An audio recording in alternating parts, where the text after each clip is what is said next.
So Sex and Sushi, Right. $30,000 film. You made it once you left Wall Street. You felt like it was a great experience, sounds Yeah. like, for you. You did another film, and I believe it was called Crave? Right. Okay. I didn't do it, I wrote it.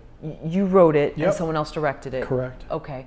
How did all that happen? Because you had the success with Sure, Sex sure. and Sushi. So Sex and Sushi wasn't a great success, but it got me noticed. Sure. And it got me noticed by this guy who was a producer who wanted to direct his first feature.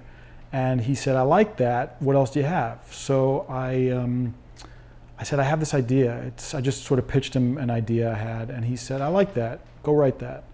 So I did, and wrote a couple drafts of it, and we sort of didn't see eye to eye. And he eventually said, I just want to buy the script from you and rewrite it and go make the movie. And it was amicable, and that's what he did. And I still haven't seen the movie, to tell you the truth. But they made the movie, and The trailer looks awesome, by the way. yeah. I like Cool. Yeah, right Okay. on. God bless him. He's a talented guy. The guy who made the movie and rewrote it, he's a very talented guy and visually, but I read the shooting draft and it wasn't for me. And I remember I was having lunch with these two great guys, Charlie Brill and Jack Burns, not far from here. And I was complaining. I said, I am miserable. I sold this script and they changed the title. They're adding characters.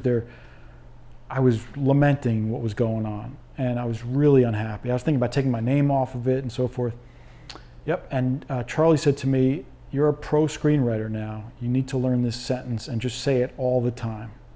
Sounds good to me. So if the studio says, we want to take your lead actor and make it a 12-year-old Eskimo girl, sounds good to me. And that was good advice. I needed to hear that. A. B, another friend of mine said to me,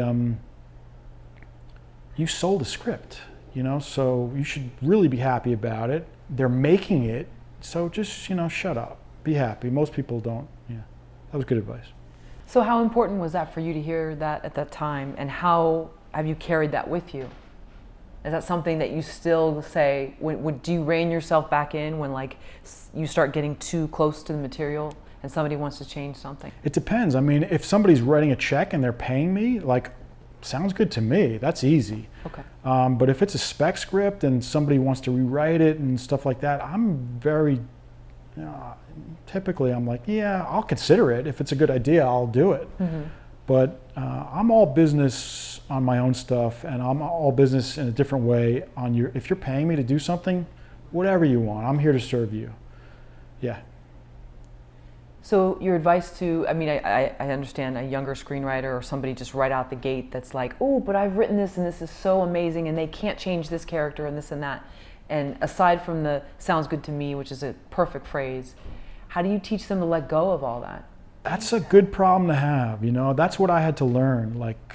Keep it in perspective. People would kill to have that problem. So, if somebody's paying you, they own it. It's their material now. And sure, you're beholden to it in a certain way, and you have to stick to your guns. But if it comes down to your vision or theirs, you're going to lose, and you should.